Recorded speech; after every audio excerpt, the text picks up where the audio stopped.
In a tiny community of only 60 people spread across 9 settlements, a heavy snowfall causes the grass to wither, leaving no food for the animals. The Arctic is a realm of extreme conditions, bone-chilling temperatures, prolonged darkness, and utter isolation, but for centuries, indigenous peoples have not only survived here, they have flourished. Scattered throughout Alaska, Canada, Greenland, Scandinavia, and Russia, these groups have developed remarkable traditions, from hunting under the veil of night to constructing dwellings from ice. Some tribes, however, have lifestyles that are truly extraordinary. Take the Yupik, for example. They see the world as a living tapestry woven not only from land and sea but also from spirits. To them, every element in nature, whether a towering mountain or a small fish, possesses a soul. Their shamans, revered as spiritual guides, are believed to heal the sick, communicate with these spirits, and even bring misfortune upon those who disrupt the delicate balance of nature. At the heart of their belief system is Elmu, the spirit of the universe credited with creating all life. This deep respect for nature influences every facet of their lives, from their customs and survival techniques to their art. Their culture is expressed not just in words but also in carvings and dances, as seen in the beautiful masks and sculptures fashioned from wood and ivory, each narrating its own story. Traditional dances, often performed at potlatch ceremonies, serve to honor their ancestors and connect with the spiritual realm.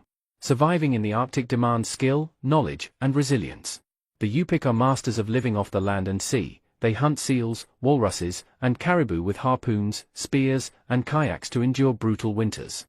In addition, some isolated Arctic groups construct underground communal houses known as kashim and build warm shelters lined with animal skins called anna, while the Yupik continue to seek wisdom from the spirits of the land and sea. Another remarkable people, the Nenets, have mastered the language of ice and snow. For centuries, these extraordinary individuals have made their home in the harsh Siberian tundra, developing an intimate understanding of snow, ice, and permafrost. One of their unique abilities is reading the snow. Their language contains many words to describe its various forms, enabling them to forecast the weather, locate the best grazing areas for their reindeer, and determine safe travel conditions. As climate change rapidly alters their environment, melting ice and erratic weather patterns disrupting migration routes, this expertise has become more vital than ever. The Nenets traditionally live in cone-shaped tents called chums, made from reindeer hides that can withstand temperatures as low as -50 degrees Celsius, keeping the warmth in and the cold out. Portability is key, as they migrate with their herds.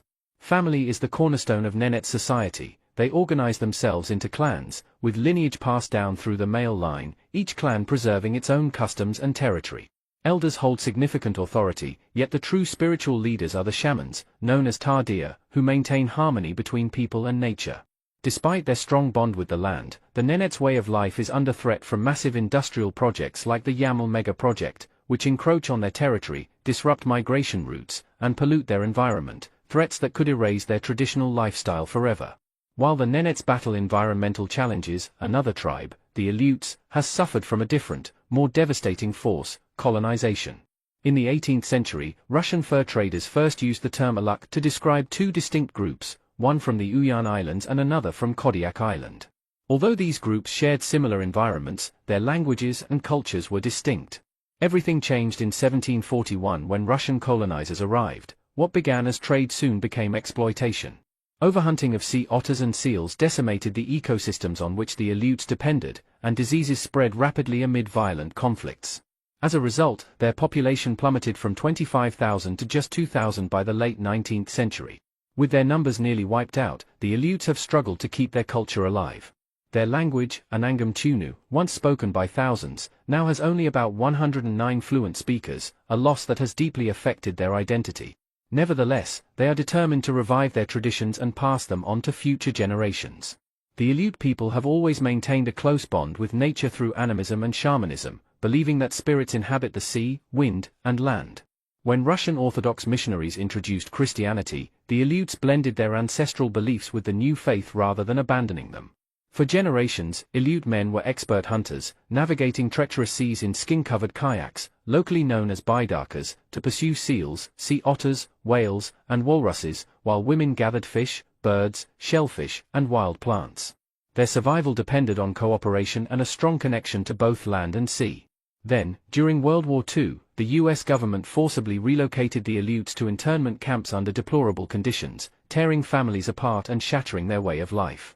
Their suffering went unrecognized for decades until the Aleut Restitution Act of 1988 offered compensation, though no sum could mend the deep scars left by war and displacement.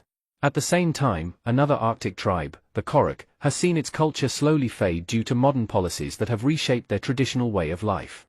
The Korik have long lived in harmony with nature, making decisions as a community rather than following rigid hierarchies. Family cooperation is vital, and wisdom is passed down through shamans who lead rituals and drumming ceremonies, reinforcing the belief that nature is sacred. One of the most critical aspects of Korik culture is their deep reliance on reindeer. For centuries, these animals have been their lifeline, providing food, clothing, tools, and transportation, with every part used so that nothing goes to waste. They have adapted to seasonal changes by constructing semi-underground homes for the harsh winters and sturdy tents for the milder coastal summers. They also built boats from wood and animal skins to fish and hunt marine life during summer, while women collected berries and roots to store food for colder months. External pressures, including Soviet policies aimed at eroding their traditions, have led to a decline in their language and customs. In 2007, the merger of the Korik Autonomous Oahu with Kamchatka Krai reduced their political representation, making it even more challenging to protect their heritage. While the Korik survival has been tied to reindeer, they are not the only Arctic people whose fate is connected to an animal. The Gwiang, for instance, share a special bond with the caribou, seeing these animals as essential to their identity, culture, and survival, not merely as a source of food. As the respected leader Sarah James puts it, caribou are not just what we eat, they are who we are. This connection is woven into their traditions, stories, and daily lives. For generations, the Gwiang have depended on caribou for sustenance, clothing, shelter, and tools.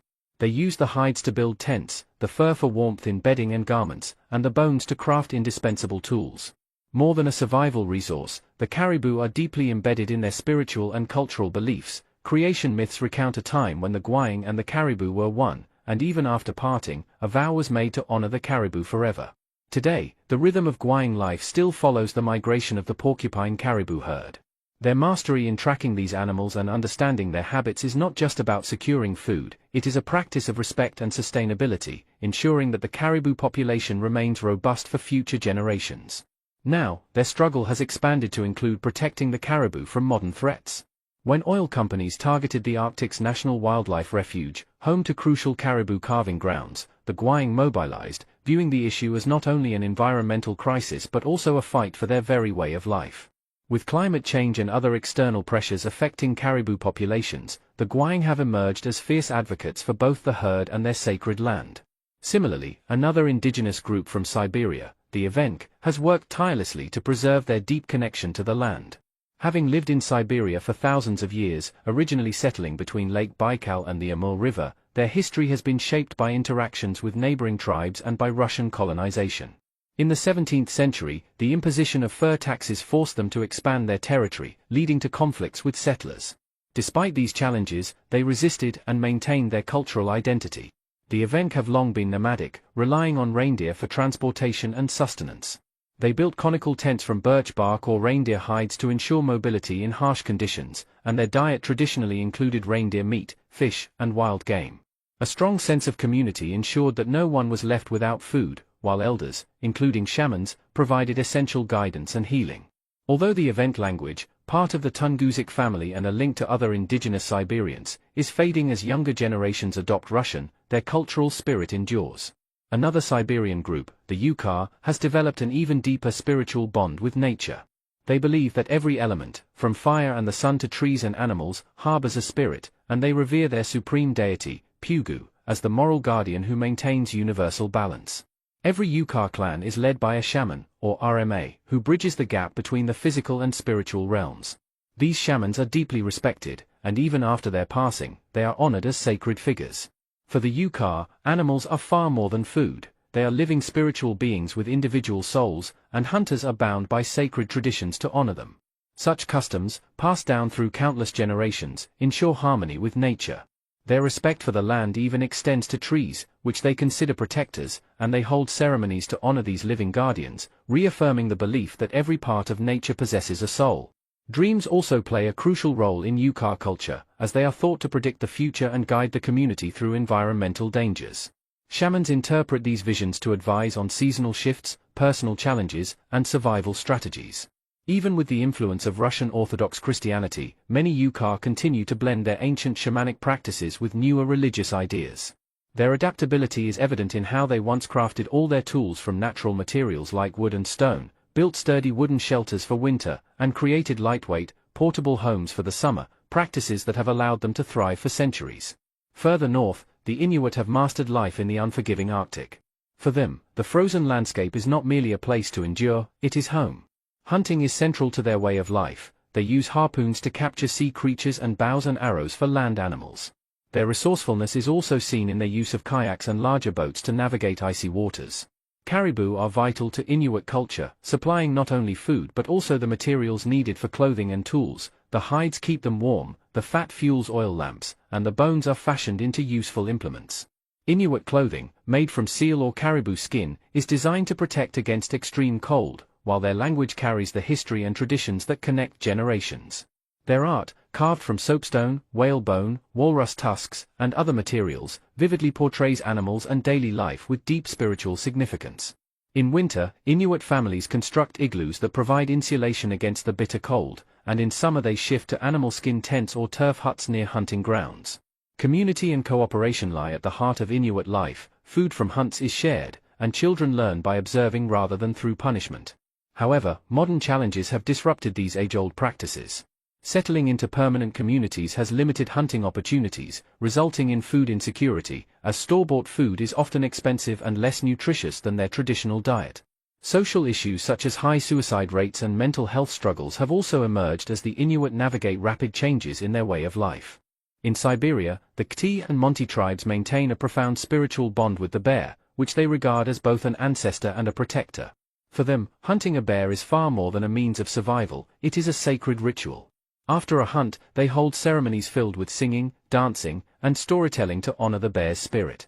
This ritual helps them reconcile the heavy responsibility of taking a bear's life while deepening their connection to nature. These tribes also follow a traditional social structure where family lineage is passed down through the male line, and their spiritual practices are deeply woven into everyday life, with shamans serving as mediators between the physical and spiritual realms. Despite modern influences, efforts continue to preserve their culture, exemplified by the Konya Autonomous Oug in Russia, which is dedicated to protecting their traditions, language, and way of life. Farther west in the northern regions of Europe, the Sami people have adapted to their cold environment for thousands of years. Tracing their origins back more than 10,000 years to the time after the last ice age, they were traditionally hunters, fishers, and gatherers who moved with the seasons. Around 1500 CE, they began domesticating reindeer, a practice that became central to their culture. Today, reindeer herding remains a defining aspect of Sami life, especially in Norway and Sweden, where it is legally protected. Every part of the reindeer is used, from its meat to its hide, and traditional dishes, such as a hearty reindeer stew, highlight the deep connection they share with their herds. Although the Sami continue to migrate with their reindeer in search of fresh grazing lands, they have faced